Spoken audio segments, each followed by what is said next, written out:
We're the Hebrew Israelites. We come out week in and week out to prophesy the downfall of this sinful kingdom called America, also known as Babylon in the scriptures. And first and foremost, before we get started, I want to give all praises to the Heavenly Father and His only begotten Son in the proper two names in the Hebrew tongue.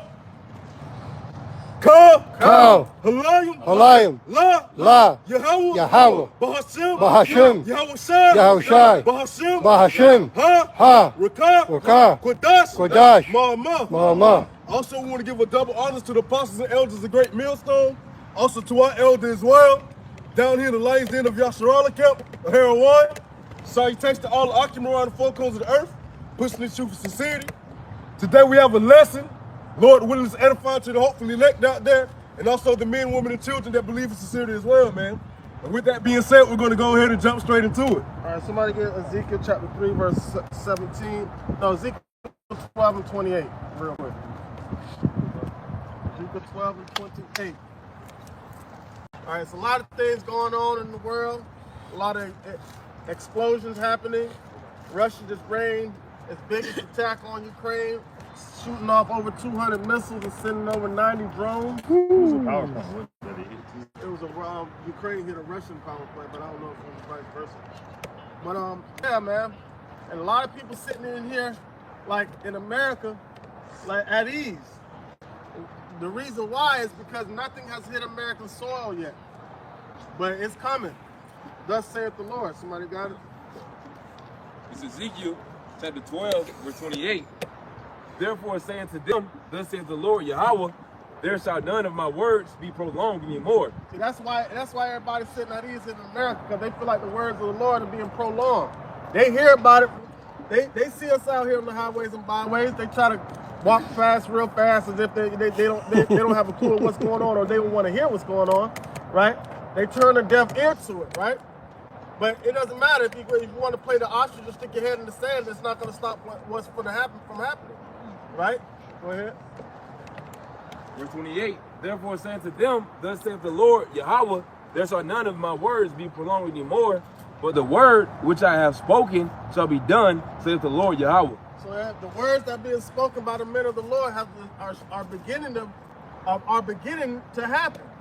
That's why you're witnessing happen. That's why you're getting a phone call. Boy, you see what just happened? You say, no, don't call me now. We've been telling y'all about this, man, for years, you know? But people want to act like, just because, every time you say we're living in the end time, they've been saying we've been living in the end time for years. Well, hey, how about Shemal Shai is a God of long suffering, man? All right? They said, though it tarry, wait for us, because it won't tarry, man. It's coming. It's coming quicker than people think it's coming. And pretty soon it's going to be right there at their doorstep, and they ain't going to be able to, there's not going to be any way to escape from it. Ezekiel 3 and 17. Oh, you got a precept? Go ahead. Michael chapter 2, verse 10. It says, arise ye and depart, for this is not your rest, because it is polluted. It shall destroy you even with a sword destruction. So don't let nothing that's going on in this world, all right, keep you at rest, man. The rest that you should be in within your house, about your shot, man. That's the true rest, all right? Because everything else is going to be what? No peace, all right? No, as the scripture says, it's not going to be any peace to the wicked, man. Second Peter, did I bring that out yet? Second Peter? 2 Peter 3 and 3. Knowing this first, that there shall come in the last days scoffers, walking after their own lust, and saying, where is the promise of his coming? For since the fathers fell asleep, all things continue as they were from the beginning of creation. They say, yeah, they always say that, right? Right. So they say, they've been saying that. My grandma said that. Their grandma said that. Their grandma said that. But it's here. It's here. Whether you want to try to act like it's not, it's here. And this is a precursor of the things that's going to come, because it's going to get way worse. The things that you see happening in the Middle East is going to be worse here in America. But people don't believe that, because ain't nothing like that ever happened in America, right? Unless it was performed by America itself. For this they willingly are ignorant, that by the word of Yahweh the heavens were of old, and the earth standing out of the water and in water, whereby the world that then was being overflowed with water, perished. Just same thing that happened with Noah. They were like, oh yeah, Noah was building for what, about 80 some odd years or something like that? Building the ark. And then what happened? Everybody ignored it. Noah was out there prophesying. Everybody ignored it. But then as soon as the first sign of raindrops come, right, that's when everybody started to panic. Right. This is the book of 1 Peter chapter 3, verse 20, which sometimes were disobedient when once the long suffering of Yahweh waited in the days of Noah, while the ark was preparing within few, that is, souls were saved by water. Right, so that's why the scripture says, this world right here was made for many, but the world to come for few. Right, just like how there were only 8 souls that were saved, or during that time, it's only going to be a remnant saved in this time. Just how it was in the days of Sodom and Gomorrah. Lot and his 2 daughters were saved. You see what happened to his wife. Why? Because he had her mind fixated on what was going on back there in Sodom and Gomorrah. It's not the time to be looking back to the world. It's not the time to be resting in this place. 2 Peter 3:7, but the heavens and the earth, which are now by the same word, are kept in store, reserved unto the fire, against the day of judgment and perdition of ungodly men. But beloved, be not ignorant of this one thing, that one day is with the Lord as 1,000 years, and 1,000 years as one day. Right. So that's why it seems like a long time to humanity, but the Lord operates outside of time. So this is a fraction of a moment that's passed throughout the Lord in the Lord's eyes.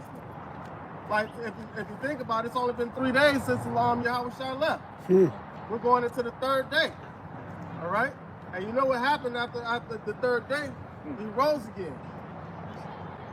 And you're seeing Israel rise as a nation. All right? Then pretty soon you're going to see our king show up. Yep. The Lord is not slack concerning his promise, as some men count slackness. Right.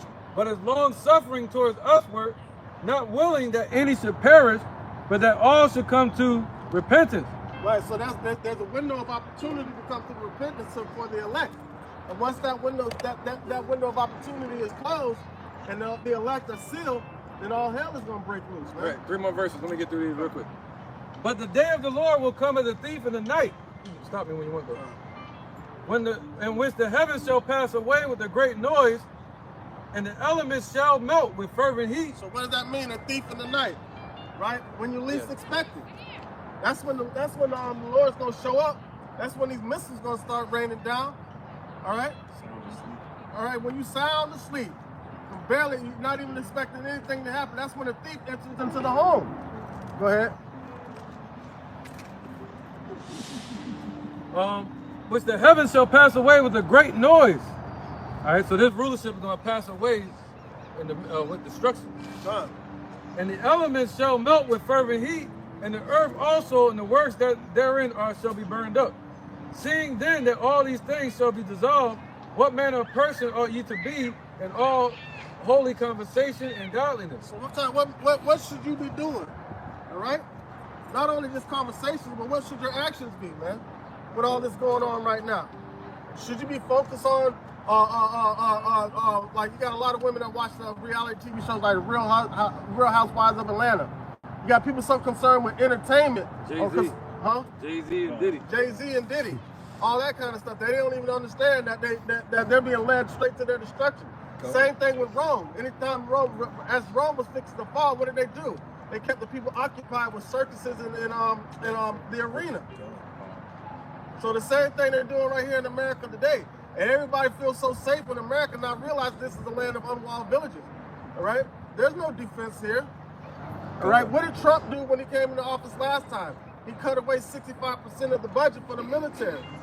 And I have a close friend in the military, and they're getting prepared for him to do that again when he reaches in office. Looking for it. So they're supposed to be looking for it. Right. All right, but 2/3 of our people, they're not looking for it. Looking for it and hastening, and they're not doing the work. Right. You know, so we're hastening and pushing towards the kingdom, but 2/3 of our people, they're not doing that at all. Their whole objective is to pull you out of the truth. Right. It says what? wherein the heavens being on fire shall be dissolved, and the elements shall melt with fervent heat. Nevertheless, we, according to his promise, see, according to his promise, that's why we're looking for the kingdom. See, they don't believe in his promise that he made to Abraham, Isaac, and Jacob. That's why they're not looking for it. Right. All right? Looking for a new heavens and a new earth wherein dwelleth righteousness, man. So we know this is not that age to wherein dwelleth righteousness. We're looking for one. Right. So the reason why they're not looking for it because they rather stay in the dark because their deeds are wicked. They don't want a righteous kingdom on the earth because in order for them to endure that, they have to reprove themselves. And especially with our people too, the so-called Negroes, Latinos, and Native Americans. They're not looking for a new heavens or a new earth. Why? Because they're comfortable and they're complacent within this one, man. So they don't want to try to better themselves, as the bishop said, man. They don't want to seek higher. They don't want to go above and beyond, man. You know. So therefore, as the elder brought out, what manner of person ought ye to be in all holy conversation and godliness, man? What acts should you be carrying out? Why? Because what acts you be carrying out is the acts of the Lord Yahweh Bashem Yahweh. Those are the duties that you should be carrying out. Because guess what, man? That day, the day of the Lord is going to come as a thief in the night, man. So you should be measuring the time diligently within itself. Because guess what? Once the Lord Yahweh Bashem Yahweh put that evil thought into their hearts, these other military generals around the nation that's rising up against Babylon, that's rising up against America, all right, hey, they're going to decide to go up into the land of the unwalled villages, man. And when that happens, hey, they're going to press that button and send it over here, man. And the only way to make it out of that is by having that tawah, that covering of the Lord Yahweh Bashem Yahweh, man. All right, we'll this Well, this is Romans chapter 3, verse 3. For what? If some did not believe, shall their unbelief make the faith of Yahweh without effect? Yeah, so what if the Negroes, Latinos, and Native Americans don't believe that they're the children of Israel? They don't believe America. Hi, everybody. All How y'all, everybody? right, so they don't believe that, man. They don't believe that this place is going to be destroyed. They don't believe that the dollar's going to crash. They feel like they have longevity with their 401k and their pension. They feel like they have longevity in the military setup that's set up in America. They feel like they have longevity in NATO. But guess what? All right, according to the scriptures, those NATO countries, like and the European Union, are going to turn against America, man. Right. Hey, Con, too. Hey, and then Trump was, he made the statement that if everybody don't pay up to they, within the, what it was, the NATO dude. Yeah, NATO, if they don't pay what they need to pay, then they're going to talk about drawing out of it, man. So that'll come into prophecy of, hey, them turning the hate into horror, you know? Mm-hmm. Right, because the whore is looking for a new pimp. but the pimp is looking for a new whore. They're trying to set China up as being the new whore, right? But Yahweh Bashem Yahweh God is going to destroy all those. Nahum 3 and 5. Behold, I am against thee, saith Yahweh of hosts. I will discover thy skirts upon thy face, and I will show the nations thy nakedness. This whore, right? Right. I mean, the Lord said he's going to discover her skirts upon. He's going to lift the skirt all the way over her head and expose everything, all the filthiness of this place. Man. He basically going to expose that America is powerless to these other nations. Right? America trying to hide it. They're trying to hide that. The fact that they're powerless right now. You see, with the drones, they're getting ashamed of it. How do we let them come into our territory? Because you're damn powerless. How do we let them take our bases over there? Because you're powerless in the world as well. And I will cast up, he said, what? And I will show the nations thy nakedness and the kingdoms thy shame, and I will cast abominable filth upon thee and make thee vile, and I will make thee a gazing stock. That means they're going to be by their damn self. And everybody's going to be surrounding them, pointing the finger at you, America. You know what I mean? And by casting abominable filth, watch your back. Good. Casting abominable filth is like taking a woman that was beautified, that was cleaned up, put on top of a nag, on top of a horse, right? Giving power to rule over the nations, giving a scepter in her hand, a golden cup. But now the Lord is stripping her, throwing feces and poop all on top of her. Yeah, come down. You want to get with her? You want to lay with her now? That's what the Lord is doing with America. That's exactly what the Lord is doing with America. All right.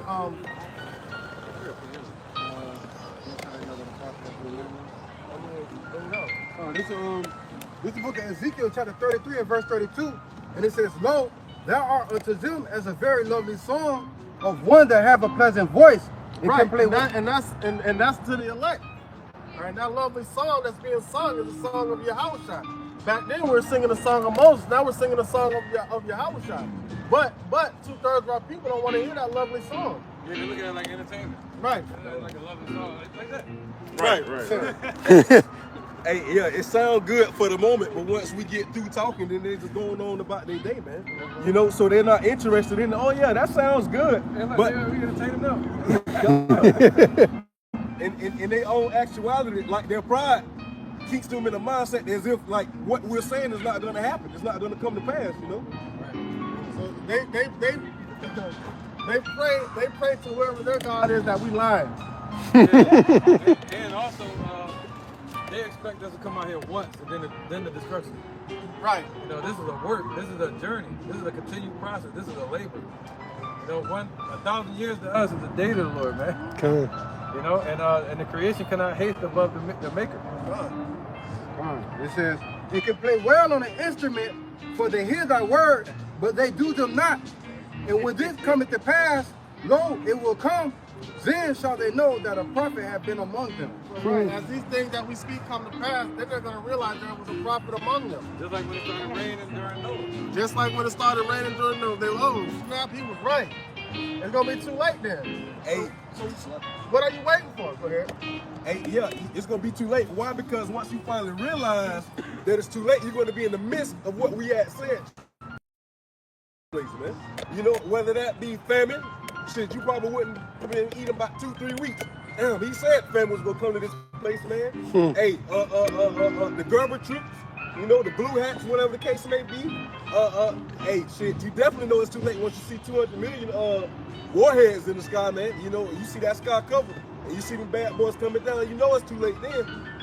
Right. So now, what's the opposite of prophesying?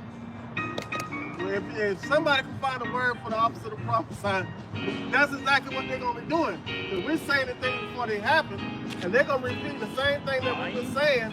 No, they're gonna be repeating the same thing that we've been saying as it's happening. Yeah, it'd be falsehood. Ooh. Prophesying. Well, I mean, like by us saying things before, right? They're not listening, but they're gonna be repeating these same words that we're saying right now as it's happening. Hey, like off South Park, Captain Hindsight. Hey, after Right, right, that's it, hindsight. after it done happened. Hey, oh yeah, man. Hey, like for instance, like that just fell. See, we'll tell you something like, oh yeah, before it fall, hits America. We're gonna tell you before it falls, once it's falling, in the midst of falling. Hey, yeah, man. Hey, America's falling, y'all. We know. We're in it. You know? We already told y'all this. Go ahead, Ricardo. This is the book of Isaiah 30 and 13. Just to back up your point, it says, therefore this iniquity shall be to you as a breach ready to fall, swelling out in a high wall, whose breaking coming suddenly at an instant. Right, so that's gonna be like, and what's one major thing that's gonna be like a breach ready to fall that they lean upon, right? Is that dollar. That dollar's gonna be such a breach ready to fall because it's gonna lead them to another form of destruction. As that dollar depreciates and gets destroyed, it's gonna lead them to another direction because they're gonna follow right behind it. So whatever course that dollar takes, you're gonna have people that's gonna follow right behind. It's gonna lead them all the way to this thing right here. See that? See all that? It's gonna lead you to this. Getting that put inside you, whether left, right, it don't matter. Hey, Con, prime example of that now is you got these different cryptos. So the people are trying to invest in what they think is going to be the next big thing, man. So with that being said, hey, once this is presented and given to you on the forefront that this is the next big thing, people are going to run to it, just like the bishop said, man. And ultimately, it's because people trust in oppression. All right, the dollar collapsing is a good thing. Now we don't have to go to work for Esau anymore. Now we don't have to keep alive his monopoly. Now we can truly work for ourselves, focus on ourselves, focus on our immediate friends, immediate family, focus on the Lord. But people who trust in oppression, they don't want that. They were like, no, I gotta continue to go to work. I gotta do this. I ain't paying no money. No, what the fuck is my life? You know, Hey, Con too. with Elon Musk too, man. Hey, shit, you know he got a chair in the office too, right up under Trump. And he's talking about a universal income, man. You know, he already got the Neuralink, you know, so what else to bring up, you know? So right, so now that dollar is gonna lead them to a path all the way to their destruction, man. Because they're gonna make it seem sweet also. Right? With that universal income, they're gonna be like, hey man, guess what? You got a credit score of 9,000 and you got this amount of money, you got this, that, and all you got to do is take this. Yeah. And they're gonna jump all over it. Especially our people. Once they see a rapper with it, they're gonna hop on that quick. No, once they can see they can live like a rapper, they're gonna hop on it real quick. They're gonna make them seem like they can change their whole lifestyle if you as long as you go according to the system. Like you kind of words like that. You gotta talk your codes and stuff like that. This is Ecclesiastes 8 and 11. Because sentence against an evil work is not executed speedily, therefore the heart of the sons of men is fully set in them to do evil. Right, that's why they seem comfortable, because like the consequences of going according to the system hasn't happened yet. So that's why these people feel like they're comfortable, man. You know, they're so comfortable in this place. They're so comfortable with America, what America has to offer, and they trust in this place. So they trust in oppression. And a lot of times they trust in oppression because they don't really understand what true oppression is. Do you understand how oppressive the dollar is? Do you know understand how oppressive this money is? So like, oppressive. Like we're living on a rock that supplies us with everything we need to sustain life. But we have to get up and pay taxes and tributary to these devils, right?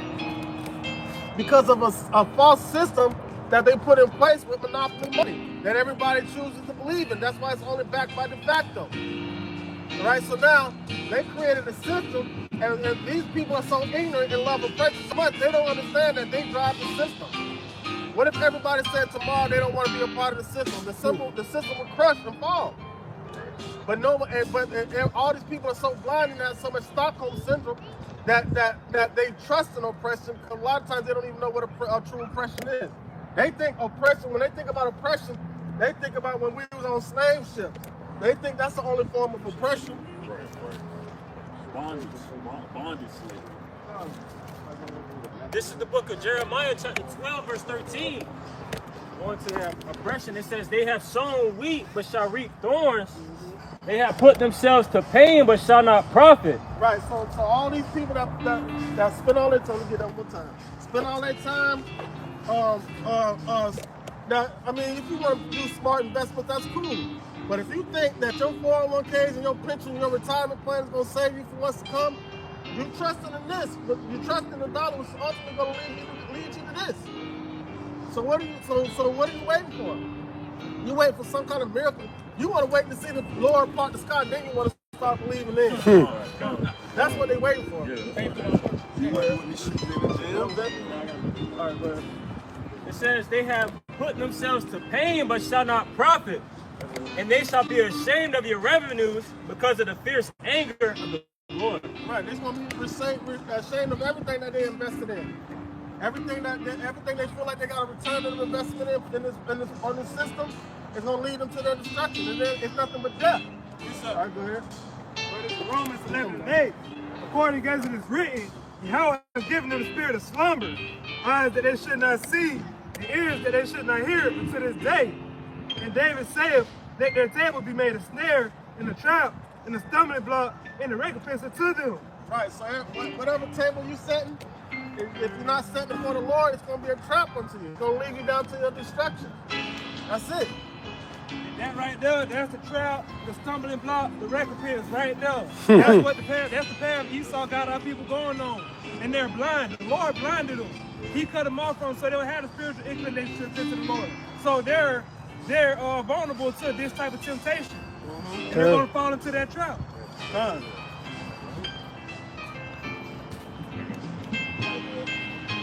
Romans chapter 13, verse 11.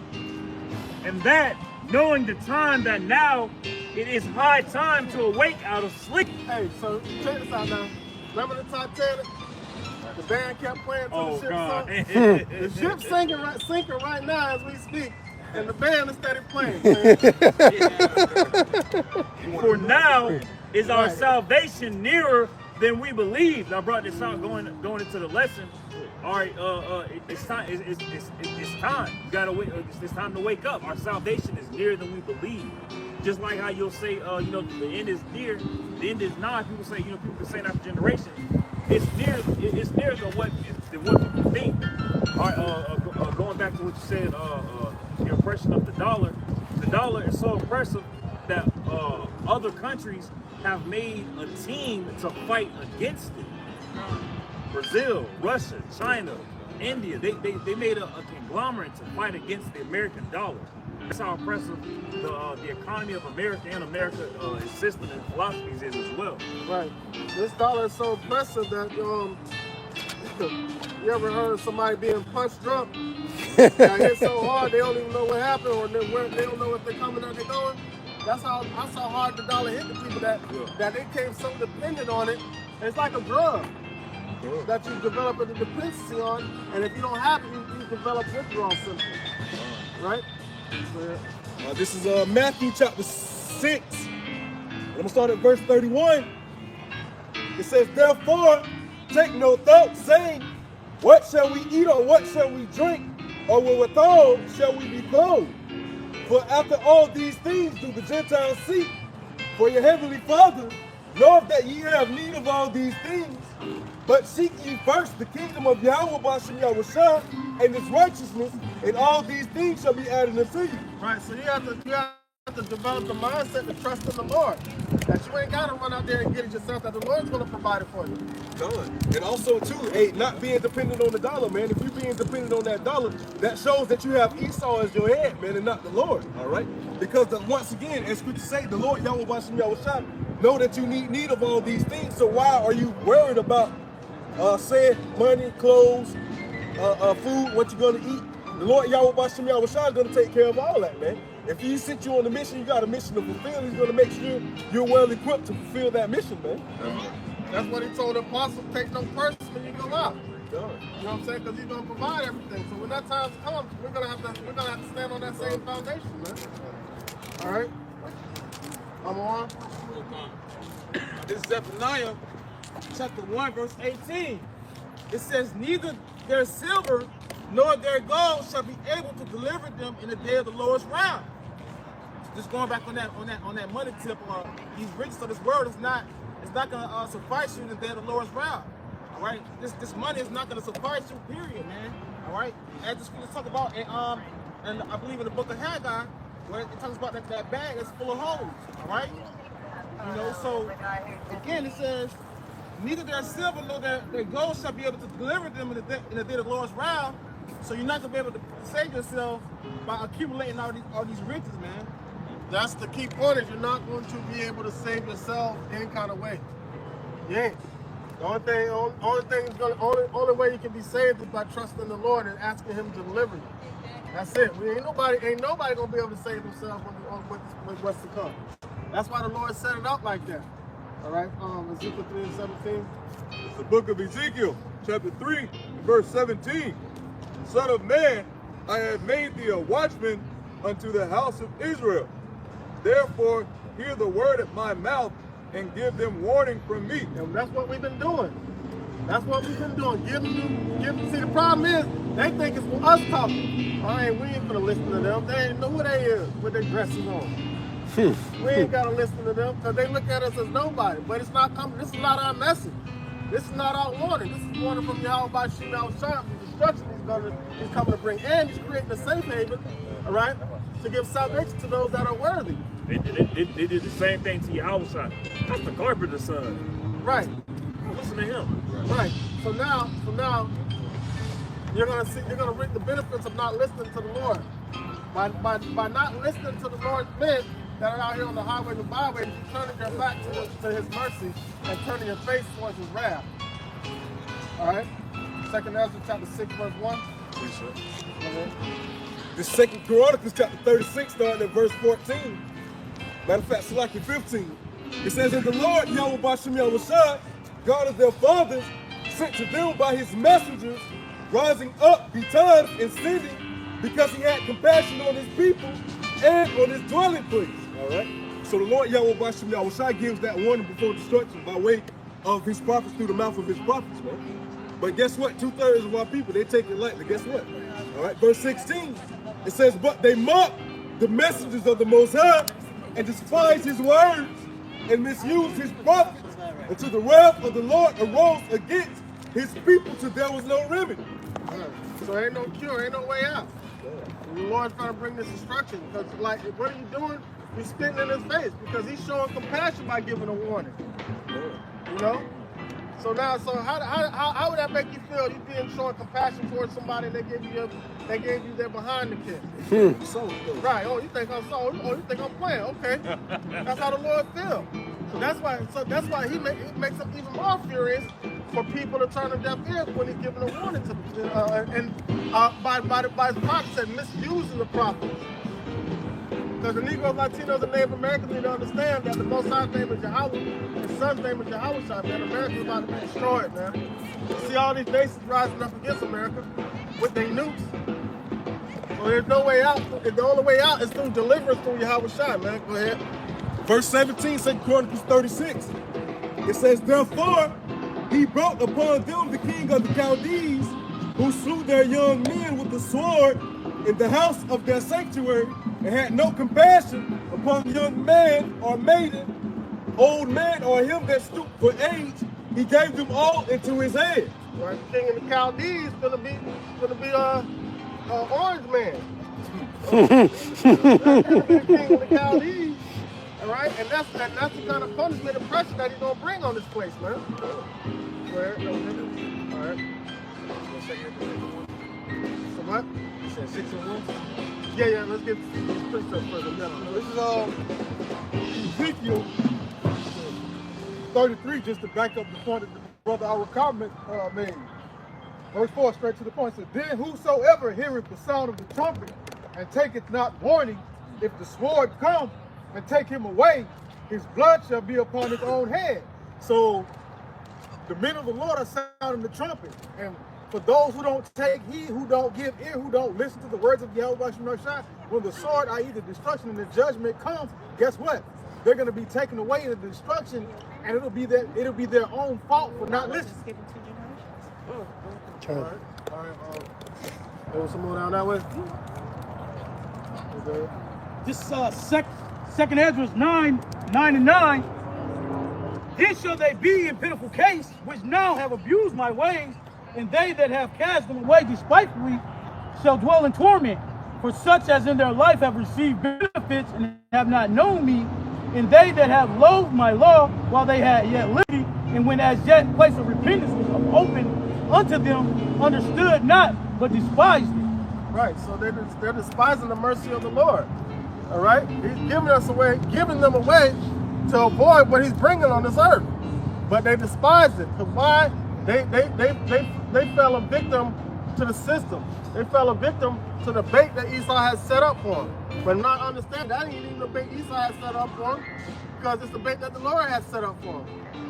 Lord, they were made to despise the ways of the Lord Yahweh Shai. So they were made to reap the benefits of despising the mercy of Yahweh Shai, which is ultimately destruction. Genesis chapter 10, verse 13. Yet ye have forsaken me to serve other gods. Wherefore I will deliver you no more. Go and cry unto the gods which ye have chosen.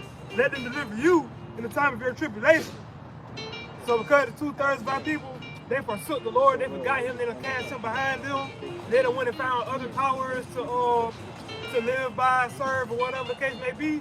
The Lord, when he starts judging this place, he's gonna leave them with their vain, useless gods that they chose to be judged and brought down with them for rebelling against him. Okay. Right. Yeah. All right, yeah, let's get out of Ezekiel 6 and 1. I mean, Second Ezra 6. Second Ezra chapter 6, verse 1. And he said unto me, in the beginning, when the earth was made, before the borders of the world stood, or ever the winds blew, before it thundered and lightened, or ever the foundations of paradise were laid. Well, that's all. Keep going. Bring that power. Verse 3. Before the fair flowers were seen, or ever the movable powers were established, before the innumerable multitude of angels were gathered together, or ever the heights of the air were lifted up, before the measures of the firmament were named. You know what? I just thought about something. Remember that Will Smith movie, Pursuit of Happiness? Mm-hmm. That's what everybody's earth on this. That's what everybody here on this earth, their mindset is, the pursuit of happiness. Whatever way they might think it is, right? But they don't even understand what happiness is. You know, that's why we're able to laugh and smile and have goosebumps when we see the sight of destruction on this place. That's why we're able to rejoice and be happy when we see the downfall of America. That's why we're able to rejoice and be happy when we see destruction coming to this place. And people want to look at us as fools, like, yeah, look how rejoiceful and happy the apostles were for getting their behind whooped and thrown into prison. Right? I was reading the book of Acts yesterday, right? And well, I think it was Acts 5, I'm not sure. Well, they locked Peter and them up, right? Then they went back to the jail to go get him out, and they weren't there.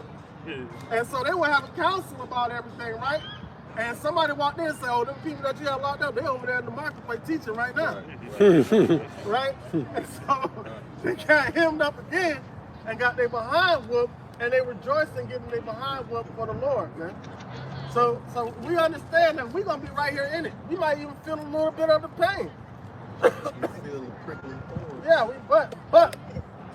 but maybe not. Because it says before the pots can feel the thorns, you know what I'm saying? He gonna deliver, roughly paraphrase, he's gonna deliver him within his wrath. So as he's coming to destroy, he's coming to simultaneously deliver. So it said only with our eyes will we be able to see the reward of the wicked. So going into what the brother was just reading, before the foundations of the earth were even laid, the Lord had all this mapped out. Go ahead. Verse 4. Or ever the heights of the air were lifted up, before the measures of the firmament were named, or ever the chimneys of Zion were hot, and the present years were sought out, or ever the inventions of them that now sin were turned. All right, so now you're talking about they've been talking about the last days forever the present years were sought out. So even before you were making those type of statements, the Lord already had the end to this place. Go ahead. Or the present years were sought out, or ever the inventions of them that are now sin were turned, but before they were sealed, that have gathered faith for a treasure. Before they were sealed, that had gathered faith, before we were, man, come on. Before any of that, the Lord already had an ending to this thing. Go ahead. Hey, Con, that's what you call the #1 architect there, man. Hey, he got everything mapped out, the blueprint already established before he got how he gonna tear this establishment down at the beginning before it was even built, man. How he was gonna deliver those before deliverance was even needed, you know? The Lord said, this is gonna be the end result, now I'm gonna work from that part. See what I'm saying? Go ahead. Verse 6. Then did I consider these things, and they were made through me alone and through none other. They were made by Yahweh alone, right? Go ahead. By me also they shall be ended, and by none other. All right, by Yahweh they also shall be ended, and by none other. So with that being said, who should you be focused on? One of the characters in the play, Esau, that making people believe that he has some power when he has no power, and the Lord showing the whole world that America has no power. All right, treating it like a dirty prostitute, like it is, man. And the Lord is exposing all the fornication and the wickedness of this place. And these other nations are starting to see it, and they're pulling away. So the more these nations pull away, the less power that America has. So now, whose side are you on? So what are you waiting for? The problem is, you have to have a certain mindset to be able to turn to the Lord. If you got your mind, just like what Uncle Juan brought out, this is not your way. It is so polluted to destroy you. Just like Just like how the Lord's going to destroy this place. All right? That was all the way to 6. Go. Second Ezra 8 and 1. Any precept? Go ahead. This is the book of Isaiah 14 and 9. Backing up the point. It says, hell from beneath is moved for thee to meet thee at thy coming. What hell is because guess what? He that set his nest up high and looking down low and creating hell on the earth, he's setting his nest on high to escape all the evils that he's done on the earth. But the Lord's gonna bring him down. All the hell that he's creating down here on the earth while he got his nest set up on high, the Lord's gonna bring him down to that. Go ahead. They stir up the dead for thee, even all the chief ones of the earth. It have raised up from their thrones and all the kings of the nations. And they shall speak and say unto thee, art thou also become as weak as we? Art thou become like unto us? Right. Remember Rocky 4? Man, Rocky was scared of that Russian. He was scared of that Russian until he got that one good punch and he saw blood come out of him. Now his whole mindset totally changed. That's like these other nations are seeing blood in the water with America, man. They're like sharks. They're like, oh, they see a weak one in America. Hey, it's funny you say that. I was watching a movie called Midway, and it was about how America got pulled into World War II. And the whole fight, America was outmanned, overpowered. They didn't have as many planes. They didn't have as many aircraft carriers as Japan did. So they had to drop those atom bombs on Japan the way they did. But in saying that, America. But Hey, even with if I also may add on to that point, it's an ex-CIA.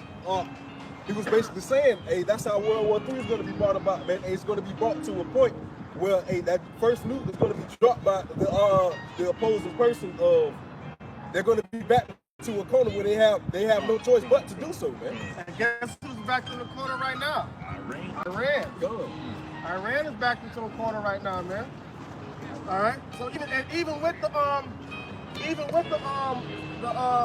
nuclear bomb being dropped on Hiroshima and Nagasaki, they weren't even sure if it was going to work. They weren't even sure it was going to work. They were not even sure if it was going to work, but they know they were losing grasp on everything, and they knew the front runner to come out of the World War II was going to be the top dog on of all these nations. So they just went for it. Roll the dice. They rolled the dice, and it turned out in their favor. But little did they know, the Lord wanted it to turn out that way. The Lord wanted it to turn out that way. It says, thy pomp is brought down to the grave, and the noise of thy vows, the worm is spread under thee, and the worms cover thee.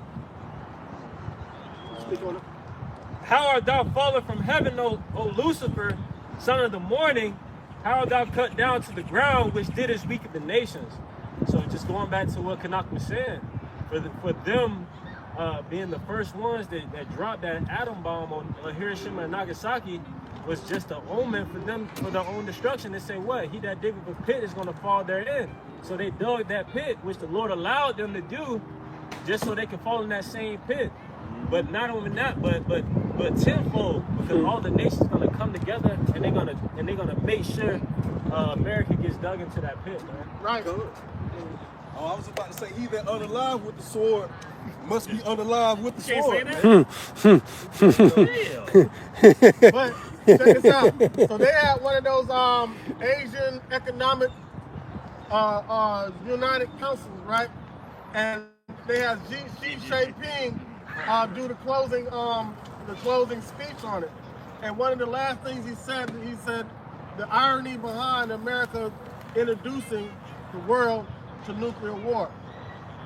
Meaning, in his mind, that's how America's gonna be taken out. Hey, come on. Hey, God. That's how, as he said, the irony behind America introducing the world to nuclear war.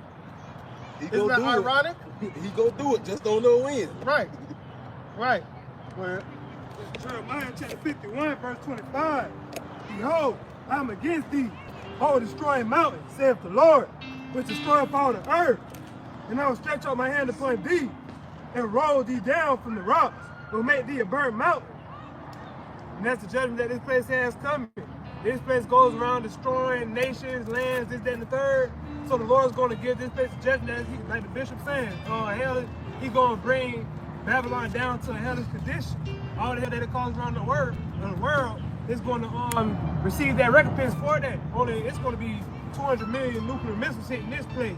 There's no going to be no recovery for this place when it's all said and done. Yeah. And what happened when you roll down the rock? It's a rough floor. Yeah. America gonna have a rough fall to the bottom. Okay. It's not gonna be a smooth free fall. It's gonna be a hard time when they hit the ground, man. Falling down the steps, they're gonna hit every single step. Every single stone, man. They're gonna roll you down from the mountain. That's gonna be a burnt mountain. Amongst the other nations, man. America's gonna be that one where the Lord got his sacrifice. And to be knocked down from the mountains means to be, like I said, how they'll fall from heaven or Lucifer. That's that fall from Lucifer. This is Jeremiah 50 and 31. It says, "Behold, I am against thee, O thou most proud, saith Yahweh, the Lord of hosts." It says, for thy day is come, the time that I will visit thee, and the most proud shall stumble and fall. Just going to that point, you know how Esau, these heathen nations, it's gonna trip up, they're gonna fall, and they're not gonna rise up again. So the Lord bring them down from high and bring them down to the dust. Oh man. Okay. Well, it's so amusing as this place falls down.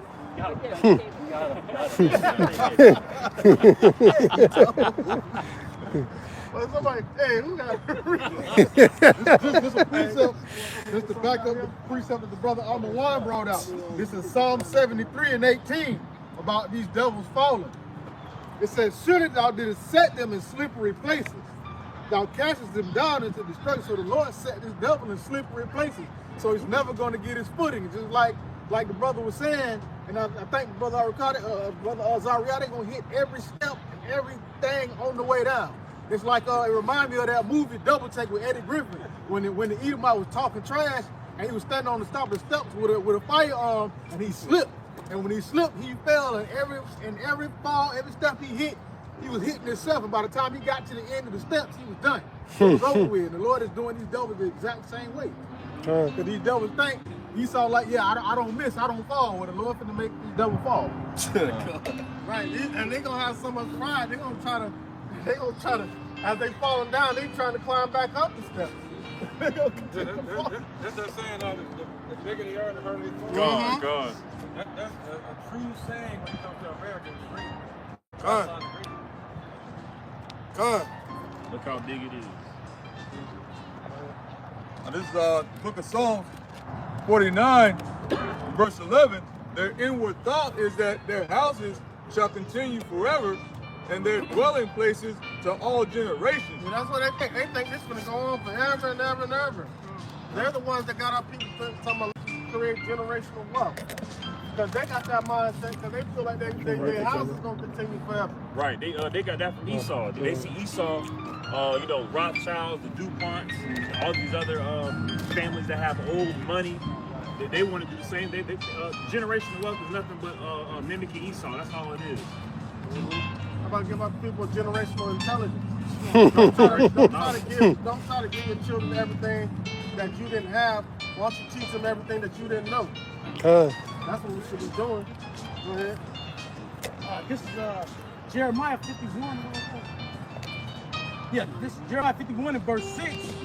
Let me go to verse 7. Babylon have been a golden cup in the Lord's hand that made all the earth drunken. The nations have drunken of their wine, therefore the nations are mad. And just like the scripture says, they was unloosed and then they deceived the world. Still to this day, along with 2/3 of our people, the whole world is deceived and they drunken off the philosophies of Esau, the Western, what they call it, Western philosophy. And I want to read what it says, jump up to 6, Jeremiah 51 and 6. Flee out of the midst of Babylon, deliver every man his soul, be not cut off in her iniquity. For this is the time of the Lord, Yahweh's vengeance. He will render. This is the time of the Lord, Yahweh's vengeance, man. So what you waiting for? It's a vengeance, meaning wrath. Like there's no more peace that you can get, and by how mad the Lord is with this place, with Esau, with what he's done, the destroyer of the earth. So what? Guess what? He has to destroy him, and anything that's attached to him or thinking in the same mindset as Esau, the Lord's gonna destroy them too. Hey, God. And the best side to be on is on the Lord's side. I mean, I did a lesson not too long ago, and you know how people 38 hot, he's 200 million hot, man. So therefore, hey, you need to be on the correct side of the Lord, man.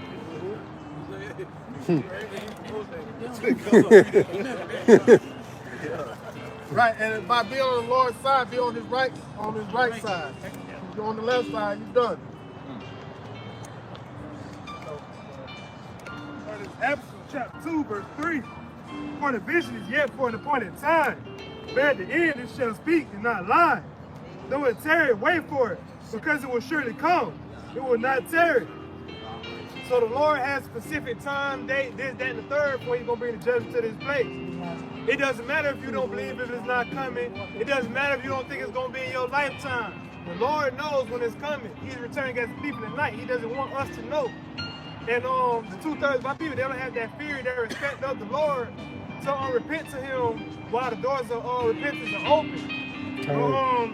That's not going to stop judgment from falling on their heads. Because it's coming whether they're ready or not. Hey, movie came out in the 80s called Twins. With Danny DeVito and Arnold Schwarzenegger. All right, they were twins, right? This is how you're going to see America. America was Arnold Schwarzenegger at one point in time.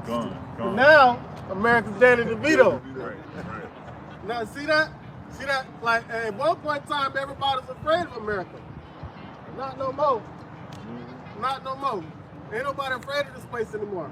The Lord took away the hegemony of the earth that America once had.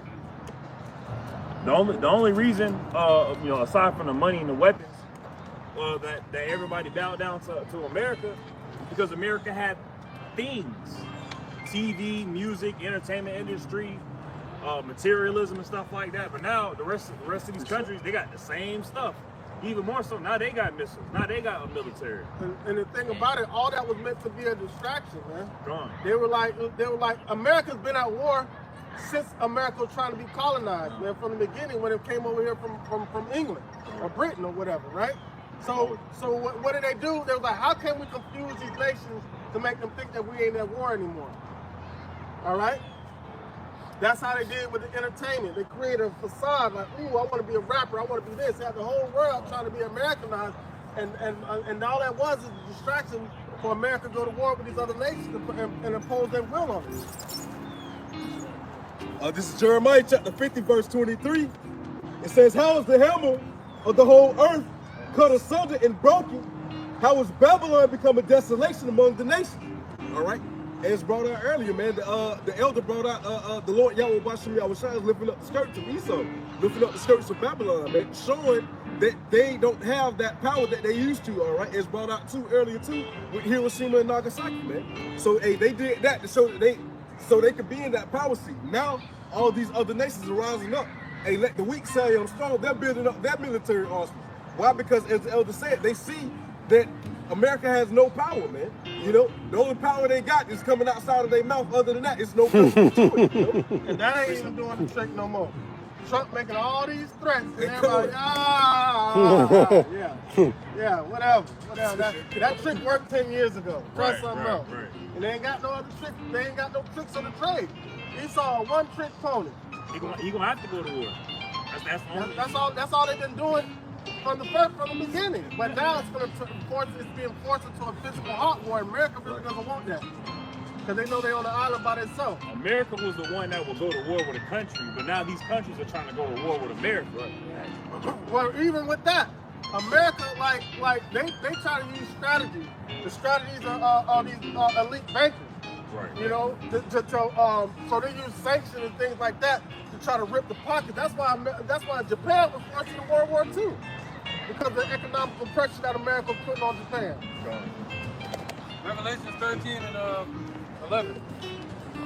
And I beheld another beast come up out of the earth, and he had two horns like a lamb, and he spake as a dragon. Right. That's talking about the rise of America. Right. the rise of their policies and their government and the imposing of the draconian measures. Right, and through that government, they did this. And he exercised all the power of the first beast before him, and causeth the earth and them that dwell therein to worship the first beast. That's talking about Rome. Healed. That's talking about Rome. All the fashions of Rome are being put together by America, NATO, and the European Union. And he doeth great wonders, so that he maketh fire to come down from heaven on the earth in the sight of men. Right, right. So now that's what you had to happen in World War II, right? So now that was the introduction to the destruction of America. That was the Lord showing everybody how he's going to destroy this place. Right, there go your point. And deceiveth them that dwelt on the earth by the means of those miracles. So now everybody thought America was the top dog, not knowing if they would have just went ahead and kept fighting the war, because they thought America bluffed and told them they had tons more of those missiles, but they didn't. They even told them they went to the moon. Right. Saying to them that dwell on the earth, that they should make an image to the beast which had the wound by a sword and did live. Right, so now westernized the whole world, set up a system, right, that's going to be driven by America and the beast and the dragon, European Union. That was called the First World Order. Now they're trying to make a new world order. Come. But guess what? The Lord going to put a stop to that. Some precepts.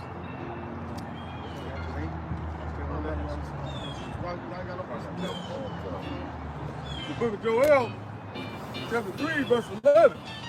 Assemble yourselves and come, all ye heathen, and gather yourselves together round about. Thither cause thy mighty ones to come down, O Yahweh.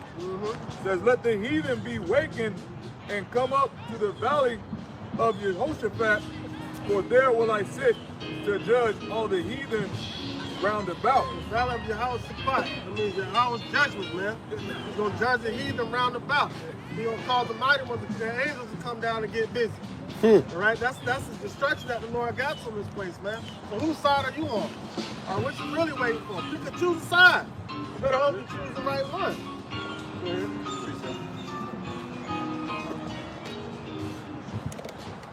This is the book of Isaiah, chapter 14. It's backing up the elder's point. It says, for thou, verse 13, for thou hast said in thine heart, I will ascend into heaven. I will exalt my throne above the stars of Yahweh. I will sit also in the mountain of the congregation, in the sides of the north. I will ascend above the heights of the clouds. I will be like the Most High. Yet thou shalt be brought down to hell, to the sides of the pit. They that see thee shall look narrowly look upon thee, and consider thee, saying, is this the man that made the earth to tremble, that did shake nations? Now, whose man is this? That's what the Lord said. Whose man is this? Is this your man? Because you finna get what your man's finna get. All right, the Lord got a judgment for this place, and He's not gonna let up off of it. He ain't just like how Esau was. He ain't have no compassion on the young or the old or anything like that. The Lord's not gonna have any compassion on this place either, man. The Lord's gonna totally destroy this place. That's why He's rising up these the kings of the east to go against the west, man. All right. And I just wanted to add on too, because they try to exalt their throne and the stars, and what they did was that Western imperialism. So them trying to spread their power and the demonocracy throughout the four corners of the earth. The Lord seen that, and what He's gonna make them a gazing stock, like Kanak and the brothers were saying earlier. He's gonna make them a gazing stock and sit them to the sides of the pit, bring them so far down in their estate so far down, and He's gonna turn their pride into shame. He's gonna make that glorious looking whore, which all the nations wanted to bite after. He's gonna make that same one a drug fiend, a fentanyl addict. and that bringing down of America is gonna be a process. Right now, the economy of America is steadily failing. Hyperinflation is setting in. And people are kind of awake to it a little bit, but they still believing, they still have hope and faith in America. But pretty soon, the structure and the system is gonna fail as well, and people are gonna wake up to shame. People are gonna realize that them putting their strength into the system, into the society was wrong. Right. Wicked. It's gonna be too late by that time, though. All right, Kabash, you have one? This is Obadiah chapter 1 and verse 3. The pride of thy heart hath deceived thee, thou that dwellest in the clefts of the rock, whose habitation is high, and saith to his heart, who shall bring me down to the ground? Though thou exalt thyself as the eagle, and though thou set thy nest among the stars, this will I bring thee down, saith the Lord. And everybody gonna see it, because they set their nuts up with the stars, got all them satellites all the way up there in space. So everybody gonna get a glimpse of what America, what the Most High has in store for America. All these things that they did, creation of the internet and all this kind of stuff, all that was really for their downfall, man. So look what we doing on the internet. We doing, it got so bad that they monitoring how we talk. We gotta talk a certain way. So the devil knows, like, who was the one that said the creation of the internet was the worst thing that could happen? It was one of the Rothschilds. All right, one of these devils. It don't matter which one it was. You get the point. So yeah, now everything that's being set up by them was to lead them to their own destruction. Yeah, it was even ever kissing. It was that pride of Esau's heart that got him in deception. He done been ruling the world, this, that, and the third, been the top dog for so long, that now that his foundation's getting shaky, he looking around like, who? That's why Esau's in the mindset that he's in. Trying to rage war in all these different countries, and set out sanctions, trying to hold on to his little bit of power. But he can't do nothing to stop the Lord. The Lord is steady punching. He can't fight back. The Lord bringing them down. Hey, when like an MMA fighter or a boxer, once they become champion, the old champion that they beat, that was like, you got it, but now the hard part is keeping it. And America hasn't kept it. America hasn't fought against anybody to keep their hegemony. And right now they're about to get jumped. It's Amos chapter 9, verse 8. Behold, the eyes of the Lord God, Yahweh Shem Yahushua, are upon the sinful kingdom, and I will destroy it from off the face of the earth. See, the Lord already has his eyes set on this place, man. It already has a judgment, already has a promise, and nobody can take that from the Lord, man. He's already has his eyes on this place, man. Trump can't say nothing or do nothing to move America out the way. This place is going to be destroyed, thus saith Yahweh Shem Yahushua. It says, saying that I will not utterly destroy the house of Jacob, saith the Lord. Jacob and the Israelites, right? The Negroes, Latinos, Native Americans, and the Sucker Bird going to be saved out of this destruction, man. That's coming to America. That's destined for this place. Just like how that boy they rode up on Ricky and Boys to the Hood. That's how these nations rolling up on America.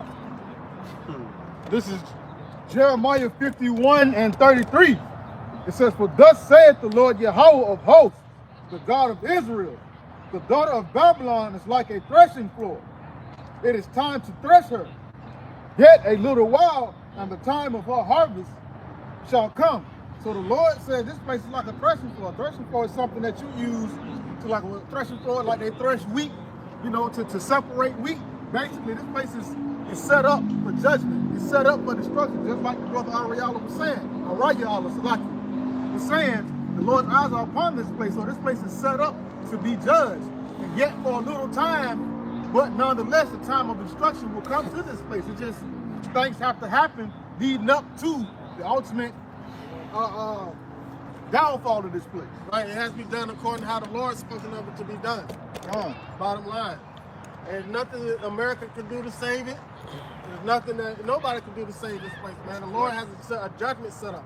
All right, and it's gonna go according to His word and according to His will. Yeah, he saw it like they're gonna bring all the wickedness to the earth. The wickedness that they cause on the earth. What is it? Order of chaos. Yeah. They call themselves bringing the order out of disorder. Yeah. And they cause it disorder. No, that one, Most High said no. I'm the one. He's the one that's gonna bring it to an end. Nobody else. By no other but Him. Nobody but Him. That's it. Yeah. So how could they do it when they're most wicked on the earth? Right. they're gonna bring forth more wickedness. They don't know anything else. Yeah, that's right. And this to back up what y'all was saying, because like you said, America hasn't gone up against any power so far that has so-called beaten. As a matter of fact, that's why in the military they salute with their hand like this right here, right? But if you've been defeated as a country, you have to salute like this. So America still has that pride, thinking they can't be beat by anybody. I want to get this out of the book of Revelation. This is chapter 1, verse 13. And in the midst of the 7 candlesticks, one like unto the Son of Man, clothed with a garment down to the foot, and girt about the paps with a golden girdle. You see, this right here, that golden girdle right there, that's that heavyweight champion belt. Okay, that America's gonna have to go against. And they haven't gone against anybody yet that can bring that sort of power. But they're not gonna be able to beat this power right here. That's ultimate power right here. That's where they get the heavyweight champion belt. It's a gold belt. They hold it up. That means victory. This is the ultimate victory right here. They can't fight against that. That's a girdle for war. No, actually, 4 verse 7. Actually, that girdle, the girdle that's talking about right there is a girdle of, like he already conquered it. So that girdle, girdles for war they wear around their belly. But it said around the paps. In the ancient times, when they wore a girdle around the paps, meaning they already completed the victory. They're princes wore it around the paps. He said it when he was on Christ, said it is done. Yep. So he don't even have to wear it around the girdle. The belly no more. He got it up here, like the brother said, already conquered. Jeremiah chapter 4 verse 7. The lion is come up from his thicket, and destroyer of the Gentiles is on his way. Sound like Michael Buffer just said. Right. So Lord, the Lord, he already got the crowns upon his head, but it's just gonna be manifest when he shows up, man. Because the Negroes, Latinos, and Native Americans are the Israelites of the Holy Bible, man. Most High's name Yahweh, Son's name is Yahushua. America's about to be destroyed, man. And everything right along with it. Memorial Part 2. Yeah, Memorial Part 2. Look at the Babylonian graduating class of 2024. Look at more. Babylonian class. All right.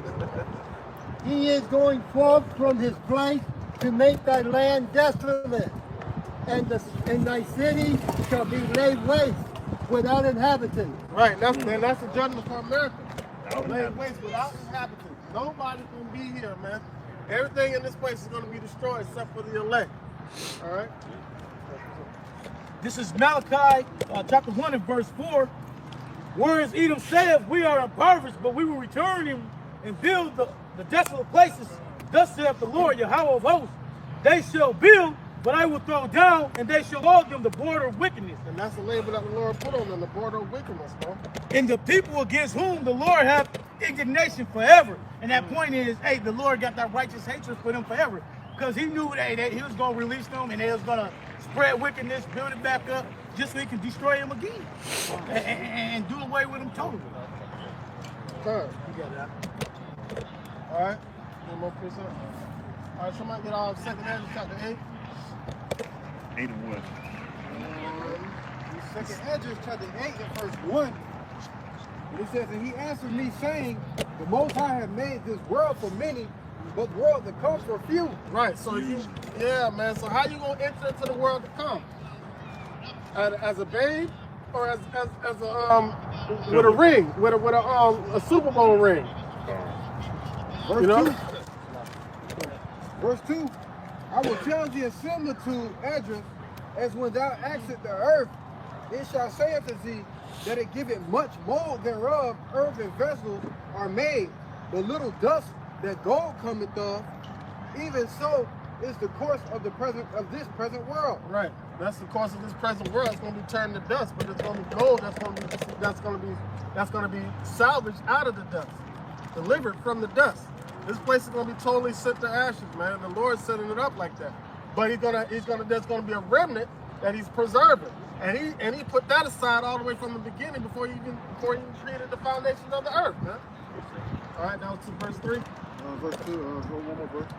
It says, there be many created, but few shall be saved. That's the point. That's the point. So what are you waiting for? You waiting for Esau to save you? Yeah, look, there you go. Yeah, that's what they waiting for. They gather around that damn that pedo statue. Yeah. We don't need to be saved. Let's just take a picture, man. All right. Go ahead. We're gonna break down this. This is Zechariah chapter 13, verse 8. And it shall come to pass that in all the land, saith the Lord, 2 parts therein shall be cut off and die, but the third shall be left therein. So come, man, 2/3 is going to be cut off and die. That's more than half of the people, the so-called Negroes, Latinos, and Native Americans, man. To be exact, that's 66%. So like I say, that's more than half. That's 16% more than 50, you know. So hey, that's 1 out of the 2 people that you see is not going to make it, you know.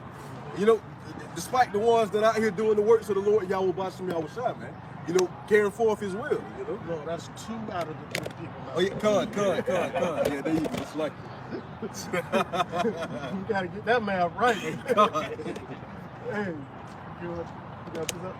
This is Luke, chapter 13 and 23. Then said one unto him, Yahushua, are there few that be saved?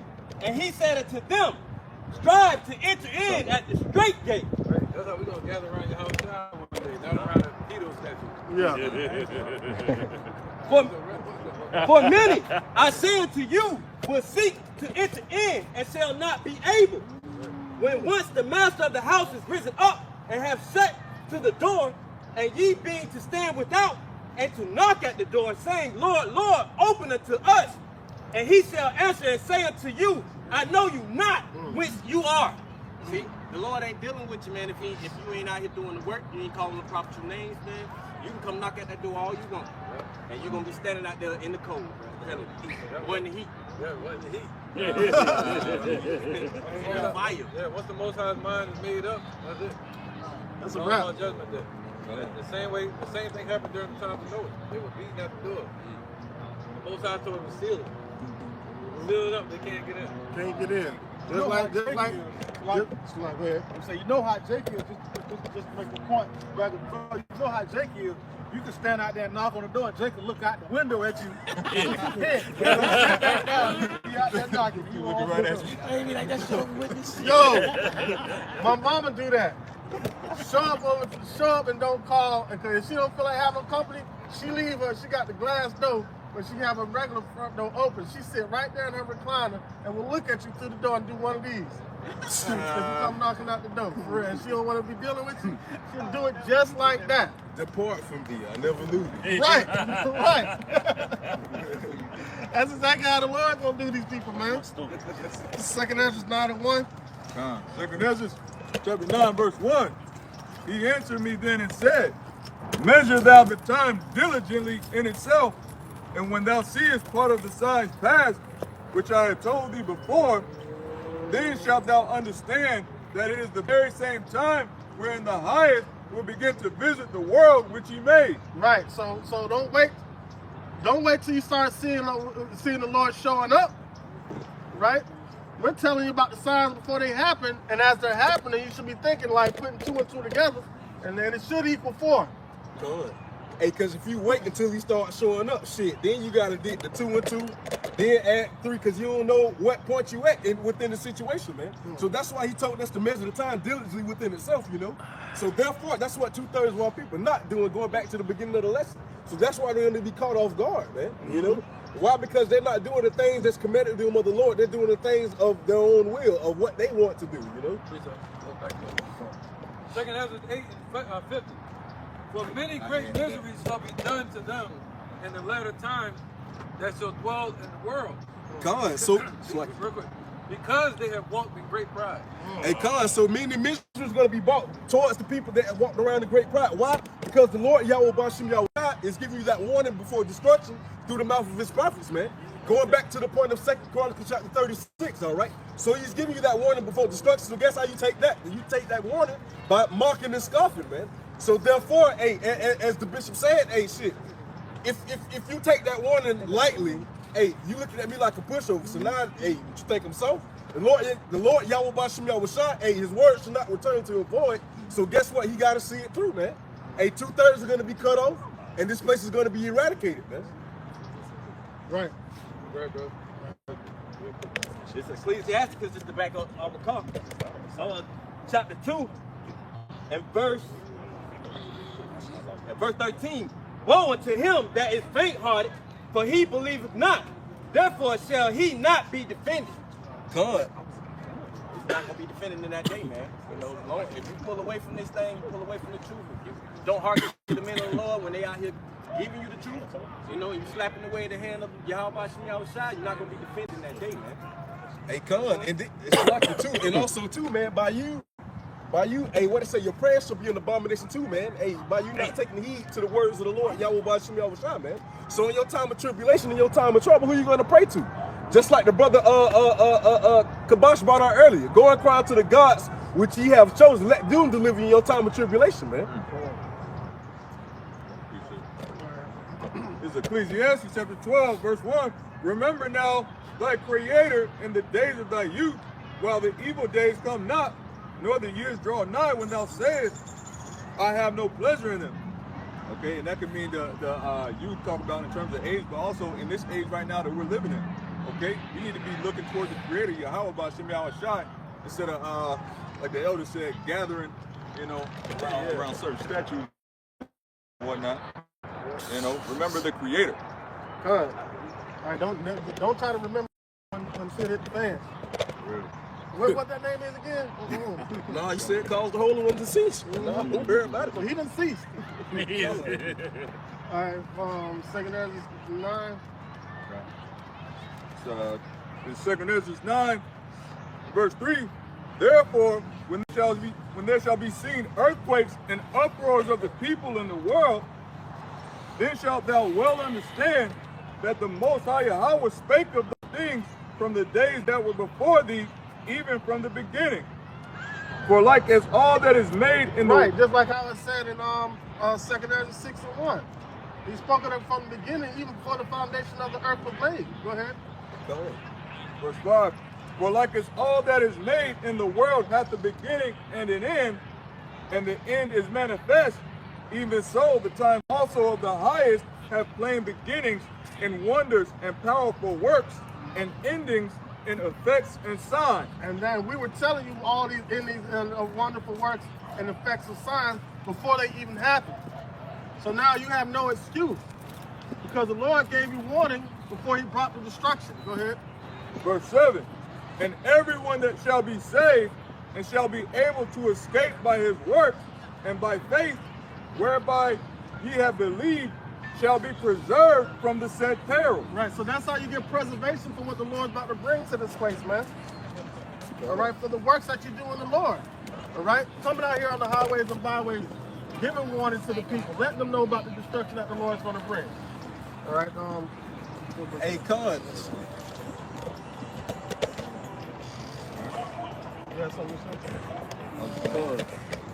It say, verse 7, it says, and everyone that shall be saved, and everyone that shall be saved and shall be able to escape by his works and by faith, whereby ye have believed, man.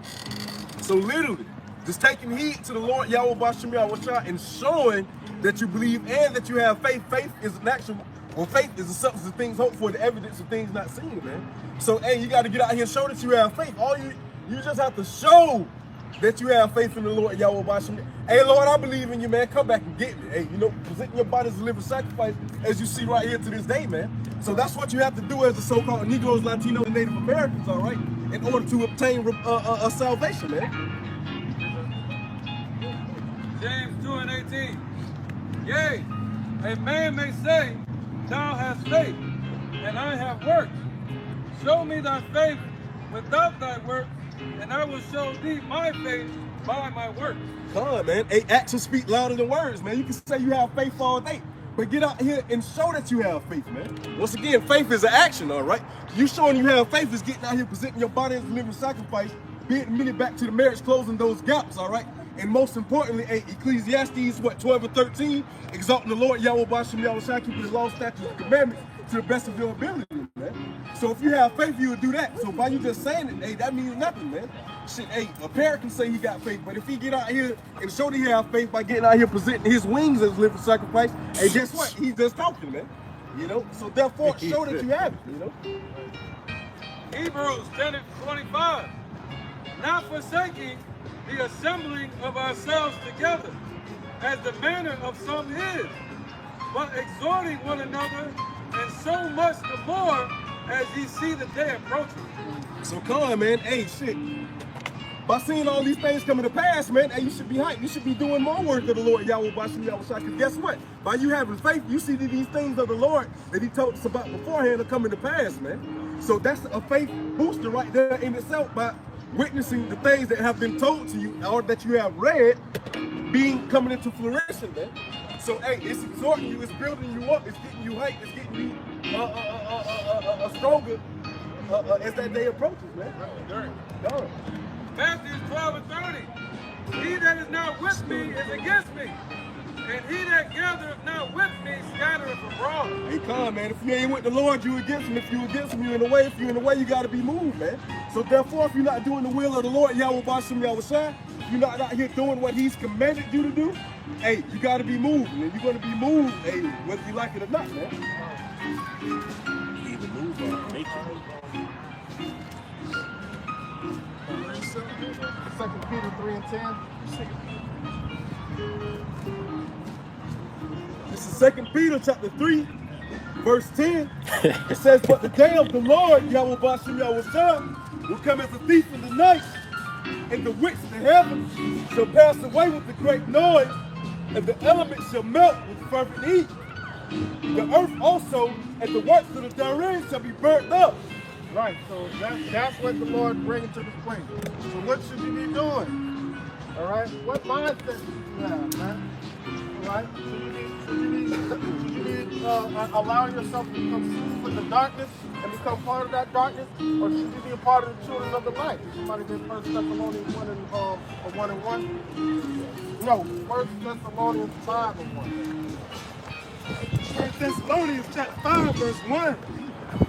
But of the times and the seasons, brethren, ye have no need that I write unto you. Right, Paul was saying that because, you know, like, if you got your mind occupied on prophecy, you don't need nobody letting you know that the time is at hand, that the day of the Lord is at hand. So your actions are going to be according to that. Your mindset is going to be according to that. You're going to know that the Lord is going to destroy this place, right? So you're going to move according to that. Go ahead. Verse 2. So it's not going to catch you off guard. For yourselves know perfectly that the day of the Lord so cometh as a thief in the night. Right. That's how the day of the Lord coming as a thief in the night. Hold up, right there. This is Sirach, chapter 39, verse 1. It says, but he that giveth his mind to the Lord the Most High, and is occupied in the meditation thereof, will seek out the wisdom of all the ancient and occupied prophets. All right. And what the bishop had said, man. If your mind is focused on the Lord, your mind is focused on the kingdom, man. Why? Because you know these things have to come to pass, man. You see these things coming to pass, so therefore, hey, it's to the ones that are not taking heed, the ones that got their head stuck in the hole, man. Right. 1 Thessalonians 5:3. For when they shall say peace and safety, then sudden destruction cometh upon them, and travail upon a woman with child. Right, so 2/3 of the Negroes, Latinos, and Native Americans out of the Israelites of the Holy Bible feel themselves in peace and safety when America's about to be destroyed. You see all these other nations rising up against America? Right, they got nukes too. They plan on using them. They ain't gonna be bluffing like America does. Go ahead. Verse 4.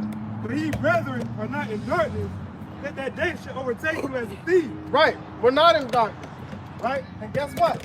Because we're the children of the light, and we're trying to what? Spread that light. But you got people that want to stay in the darkness. Go ahead. Ye are all the children of light, and the children of the day. So therefore that day will not overtake us, man. The scripture said, blessed is the servant that his Lord find doing so. Watch it. Go ahead. We are not of the night, nor of the darkness. Therefore let us not sleep as do others, but let us watch and be sober. Right, so once you've been walking out, don't go back to sleep. You should be fully refreshed, ready to go. Ready to go on that journey, man. Take a trip with the Lord. Go ahead. Verse 7. But they that sleep, sleep in the night, and they that be drunken, are drunken in the night. But let us who are of the day be sober, putting on the breastplate of faith and love, and for a helmet, the hope of salvation. Right, and that's how we gird ourselves, man. Getting prepared for the war, getting prepared for the journey that's to come. Getting us prepared to go on this trip with the Lord, man. We have to have on the proper attire, the proper covering. Go ahead.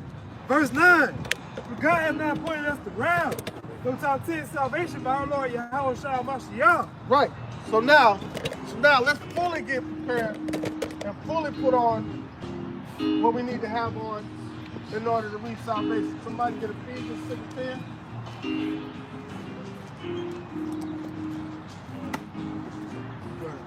It's Matthew chapter 5, verse 16. Let your light so shine before men. Right, because we are the children of the light. So we want to show everybody else that's looking for the light where to turn to. Go ahead. Let your light so shine before men that they may see your good works and glorify your Father which is in heaven. All right, glorify Yahweh rather than glorifying us. Oh man, yeah, you righteous, you this, you that. No, I'm righteous because Yahweh Shem Yahushua put it in my spirit to be as such. And even at that, the scripture said our righteousness is as filthy rags. Exactly. So there ain't nothing righteous but Yahweh. And Yahweh Shai, that's it. So we're telling you where we going for righteousness. Right. So we're telling you, hey, follow me. If you trying to get about this destruction that's about to happen. You know, that's mainly what our message is. The Lord gonna destroy this place. Hey, follow me if you want to seek refuge. But you can't seek refuge in this, man.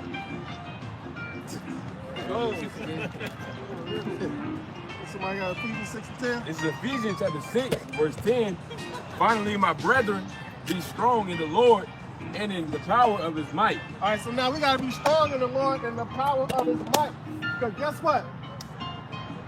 The devil's going to try to confuse us.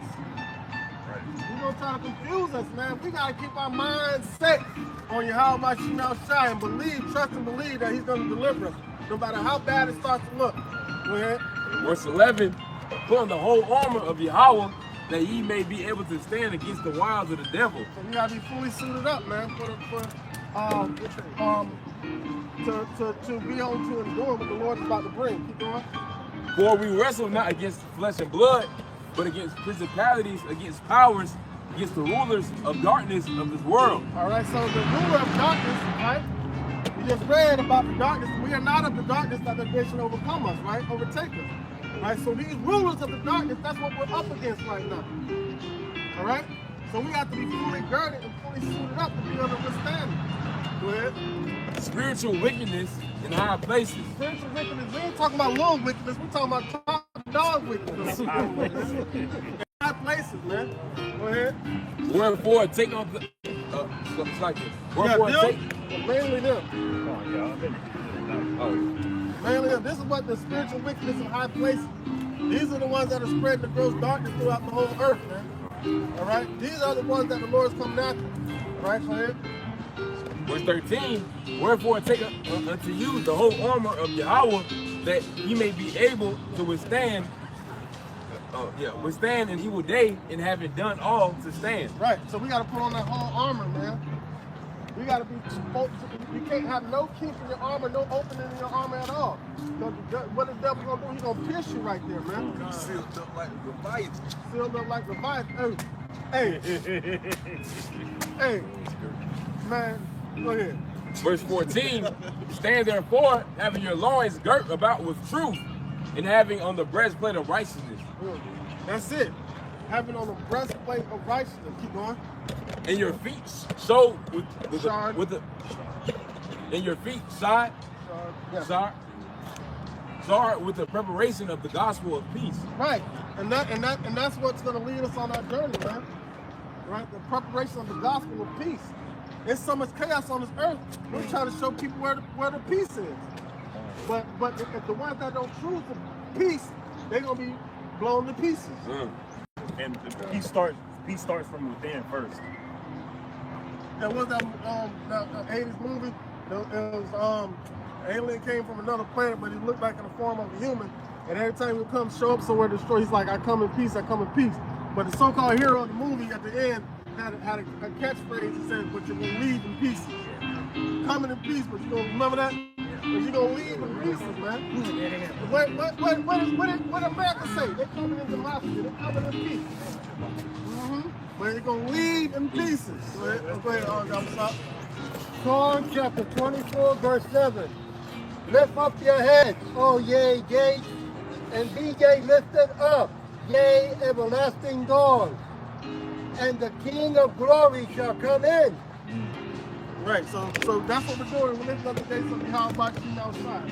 So the King of glory can come in. Verse 16. Go ahead, go ahead. This is Ecclesiastes chapter 6, chapter 7, in verse 2. It is better to go into the house of mourning than to go to the house of feasting.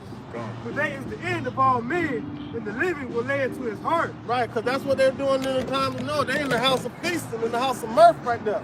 They're over there. When the birth of the land shall be gone. Yeah. Right? The Lord said he despises their feast days. You know? So it's better that we're in the house of mourning because we're on our king. We're waiting for the lion to come up out of his thicket. We're waiting for him to get up off his throne. You see him, he's sitting on the right hand side of the Father right now. Pretty soon that throne will be empty. Our people are still in captivity. All right. Yeah, we don't have chains chains and shackles on us, but we still have chains and shackles upon our lifestyle. All right. Esau forcing our people, or I'll say coercing our people into all into the abominable culture that they call black culture here in America. Right. You know what?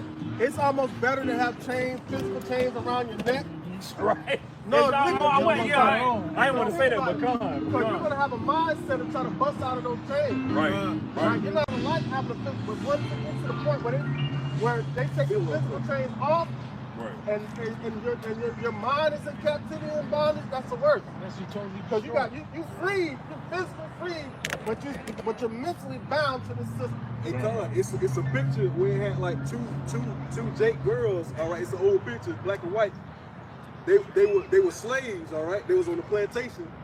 It say it's bad when you free, but you don't know it. They had them in the gate. The gate was wide open. They was free to leave, but they wouldn't leave out the gate, man. And that's how our people are. Aaron Tuck. Only if my people knew they were slaves, I would have freed more. Right. Right. At one time we were under duress. You know, made to go off and eat things that are unclean. You know, follow after these wicked ass traditions under duress. Meaning we were stressed out. You know, put in bondage, captivity. Had no way out. And no recourse. But now our people have gone off freely of their own will, so to speak. Right. This is John chapter 3 and verse 19. And this is the condemnation that light is coming to the world, and men love darkness rather than light because their deeds were evil. Right. This is the condemnation that light's coming to the world. Right? That's a bad thing that light came into the world.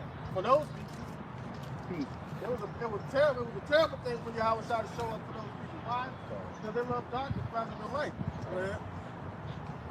John 3 and 20. For everyone that doeth evil hateth the light, neither cometh to the light, lest his deeds should be reproved. Right. So their deeds ain't gonna. They don't want to reprove their deeds, so they love darkness rather than light. So they made a covenant with death. All right. The Lord gonna break that covenant with death with a missile. That's right. But he that doeth truth cometh to the light, that his deeds may be made manifest, that they are wrought in Yahweh, B'Shem Yahushua. So those are the ones that are out here on the highways and byways, and the ones that believe, watch the ones that are out here on the highways and byways. Huh? All right, so their deeds are going to be made manifest. That's why we're giving out the warning. All right.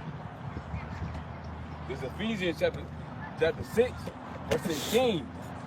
Above all, taking the shield of faith, wherewith ye shall be able to quench all the fiery darts of the wicked. Like, we'll quench all the fiery darts of the wicked, man. All right, because they're gonna try to send those shots out our way, trying to persecute, trying to make it seem like we're sending out falsehood with the words that we're speaking. try to coerce people to believe according to their mindset. And for us to try to make us look like we're the frauds when it's really them. 17. Huh? You want to read 17? Ephesians chapter 6, verse 17, and take the helmet of salvation and the sword of spirit, which is the word of Yahweh. All right, that's how we put on the whole armor of Yahweh by Shimon Shai, man. And that's what we're gonna need to endure all the way to the end. Finish this. Go ahead. 2 Timothy chapter 2 and verse 3.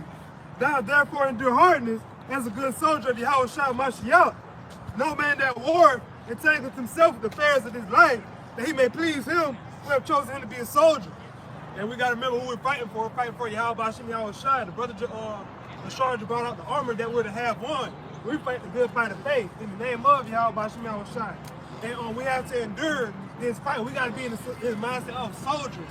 Like how they over there in Ukraine fighting, we're fighting spiritually. We're in the trenches for the Lord. We got to stay focused on it. We can't fall. We can't become a casualty of war. Right. This is 1 Peter chapter 5 and verse 8. Be sober, be vigilant, because your adversary, the devil, as a roaring lion, walketh about seeking whom he may devour. Oh, well, you said. And at all times we are to be steadfast in the Lord, in His Word, in His truth, not trying to learn or deal with any other type of book or learn any other type of way or anything like that. Stands firm in the words of the Lord, which is faithful and true, not being tossed to and fro with every wayward doctrine.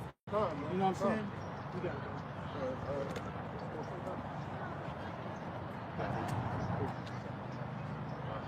All right. Precept. Some precept down here.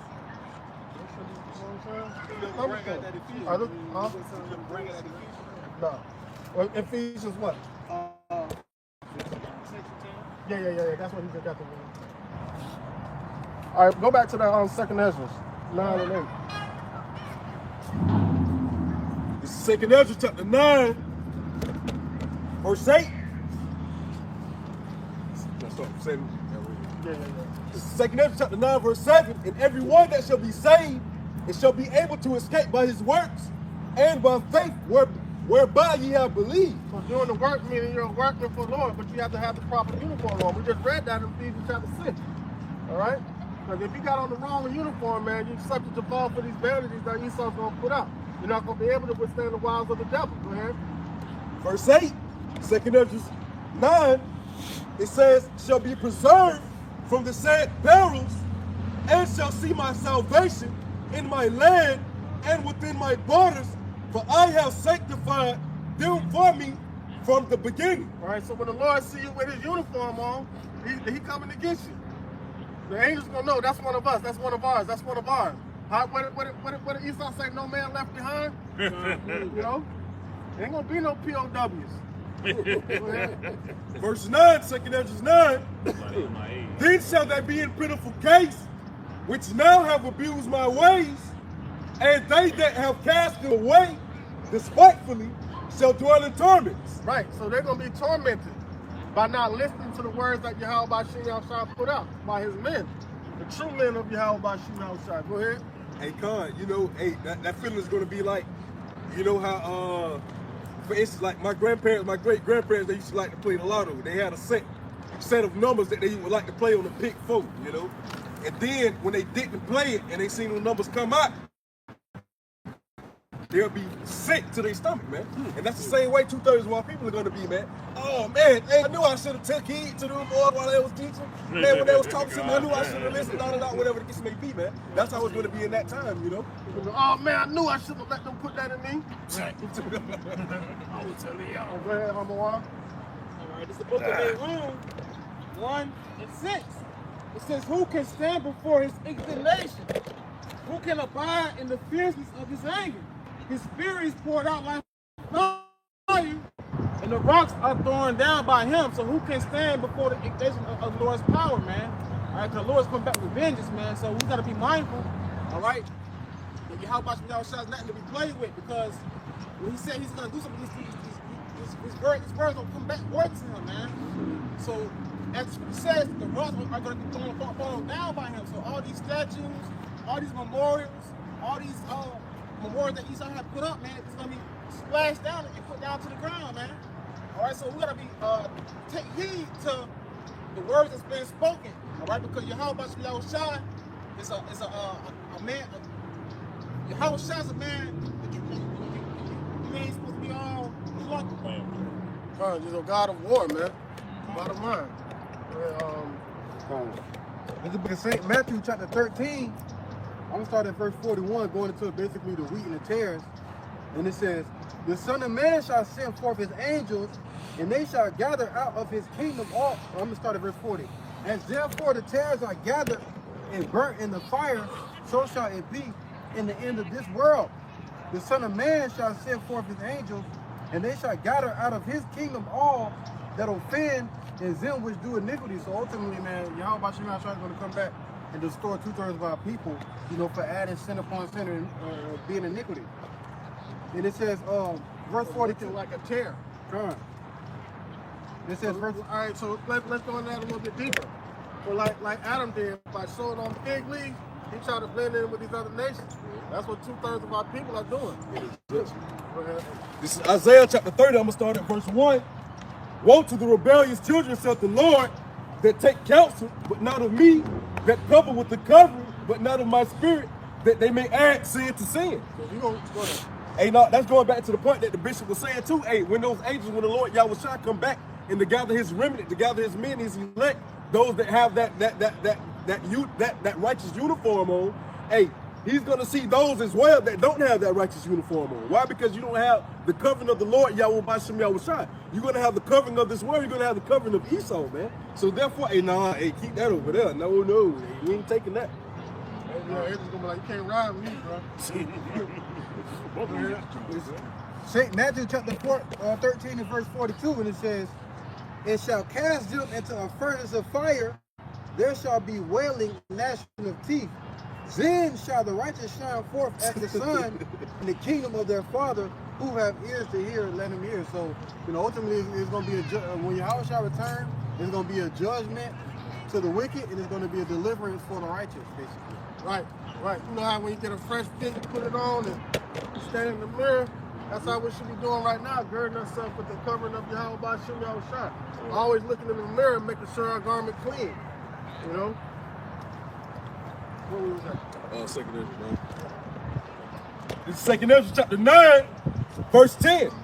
For such as in their life have received benefits and have not known me. For such as in their life have received benefits and have not known me. Right, because that's why a gift can destroy the heart, man. They received benefits on this side and they thought they was in good case, but they in pitiful case. Go ahead. And they that have loved my law, while they had yet liberty, and when as yet place of repentance was open to them, understood not, but despised it. The same must know it after death by pain. This gonna be a painful death, man. Them missiles gonna hurt. Hey, come on. Yeah, that's what my son did. He did something. And he ended up hurting himself. He come up, hurts. Hurts. That's exactly what these 2,000 people in the nation understand. Hurts. Hot. Hey. This is Zechariah chapter 14, verse 12. Hey, and this is that pain, man. Hey, it says, and this shall be the plague wherewith the Lord will smite all the people that have fought against Jerusalem. Their flesh shall consume away while they stand upon their feet, and their eyes shall consume away in their holes, and their tongue shall consume away in their mouth. And that's going to be the pain. Trust me, you're going to remember that, man. Hey, for instance, hey, spare the rod, spoil the child. The Lord Yahweh B'Shem Yahweh Shai, he ain't going to spare the rod, man. He going to make sure he put it on there. Because guess what? Hey, once he put once he apply that belt to ass, hey, them laws gonna be in your inward parts, man. So guess what? You ain't gonna go back. You ain't gonna turn your back no more, man. Listen, you already I'm good. Hey, look, I'm ready. For real. learned my lesson. Hey, for real. That's the main thing I'm happy about, not pissing the Lord off no more. The moment I'm in, hey, thank you. I appreciate that, because I don't want to get you mad. Give me a hug or something. All right, any more precepts? This is Exodus chapter 4, verse 8. And it shall come to pass, if they will not believe thee, neither hearken to the voice of the first sign, that they will believe the voice of the latter sign. And that's all the Lord talking to Moses, getting ready to go plague Egypt. And he's getting ready to plague this Egypt that we're in today. And the warning's being given out by the prophets of what's to come if you don't hearken to the voice of the Lord, as it was in the days of old. And the 2/3 of our people, along with Esau, they don't believe in what's to come to this place. But the whole world gonna believe at the latter end when this place gets brought down. And the Lord's righteous kingdom is established. Right. But it's going to be too late then. It's going to be too late. Precepts. This is the book of Micah, chapter 5. Start at verse 12. And I will cut off witchcraft out of thine hand, and thou shalt have no more soothsayers. Okay, that's talking about all these false pastors, false preachers, pastors, all these false doctrines out here. Okay. And mainly, your horoscope believers, what's the motherfucker? Tarot card readers, all this kind of shit. Voodoo practitioners. Scientists. Neil. Right. Okay. This verse 13. Thy graven images also will I cut off, and thy standing images out of the midst of thee, and thou shalt no more worship the work of thine hands. And I will pluck up thy groves out of the midst of thee, so will I destroy thy cities, thy groves. Okay, all these places that people want to gather, okay, and receive those benefits, like the bishop was talking about earlier. Okay, living and much pleasure in this time. Yeah, basically all their places of worship. Yeah. All their groves. It says, verse 15, and I will execute vengeance in anger and fury upon the heathen, such as they have not heard. Okay, such as they have not heard. All right, since the beginning of time. Okay. See, such as they have, so that means it's worse than the fall of Egypt, worse than the fall of all of the kingdoms that Yahweh Shem Yahushua destroyed. It's going to be worse than all of those put together. It's going to be something that's never been seen before. Destruction like no other. It says on the day of judgment, it's going to last 7 years. That's in second Ezra. So he said the day of judgment, it said going to last, the judgment shall be 7 years. He said the wind going to stop. There's not going to be any clouds in the sky on that day. On the day of judgment. The most high bringing. So that everybody can see his presence on the throne. So he's literally going to be sitting there, watching them mess with him. Precepts. Second Ezra 9 and 14. That's something to really think about, man. That's something to really think about. He gonna, hey, and that's when he gonna be in these other nations in with parts. They're going to feel so great to not have to convince these people. Yeah. Right. Second Ezra 9 and 14. Then answered I and said, I have said before, now do speak, and will speak it also hereafter. That there be many more of them which perish than of them which shall be saved. Like as a wave is greater than a drop. Hey, and that's self-explanatory, man. It's going to be more that perish than there is going to be saved, man. As the bishop brought out earlier, it was only 8 people saved from the flood, man. You know, hey, so hey, probably the same ratio during this time, man.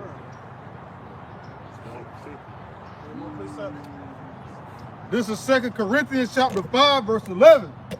It says, knowing therefore the terror of the Lord, we persuade men. So we know the terror of the Lord, so we're trying to persuade our people to get in gear, because the Lord's wrath really ain't what you want.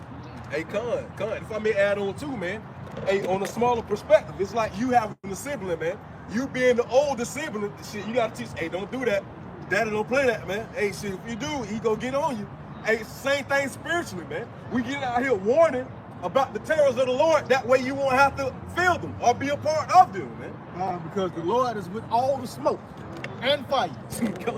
God. It says, but we are made manifest unto Yahweh, and I trust also are made manifest in your conscience. So it is cemented in our conscience. We know the Lord has been made manifest unto us, so we know what's gonna happen. We know and understand what he gonna do and how he gonna get out. Like the bishop always said, the Lord coming to move furniture. Or he gonna move the furniture and set it on fire. So it's we persuading them, we trying to let people know, but they not listening. You turn a deaf ear, you gonna get left here. Psalm chapter 26, verse 5. I have hated the congregations of the evildoers and will not sit with the wicked. We keep telling you for all these years the Hebrew Israelites to come out of that 501c3 incorporated churches. And 2/3 so-called neo-Slavic and speckled birds. They're not listening. And now it's getting closer than ever before. The doors are going to close down. The door of mercy. You want to say something? Well, with that, this section of the doors of mercy is going to be closed. That concludes the lesson. Lord willing, lesson edifying for the hope and elect the ones that truly believe in the name of Yahweh Shem Shai. All right, ain't no time to be wasting, man. The Lord's coming, and he's coming to bring the thunder and the lightning, the fire and the smoke. All right? So what are you waiting for, man? With that, we want to give our glory and praise to the Father and the Son and the Holy Spirit of truth and the prophets and names. We want to say, Kal, Halayim, La, Yahweh, Ba'ashem, Yahushai, Ba'ashem, Ha, Rakah, Kodash, Ma'amah. Double honors to the elder apostles, great millstone, and our elder here at Water as well. Salutations to the Akim that are teaching this truth and sincerity of truth. And peace and blessing to the men, women, and children that believe in the name of Yahweh Shem Shai, man. It's time to get up and get out of it, man. All hands on deck. Shalom. Shalom. GTA, keep pushing.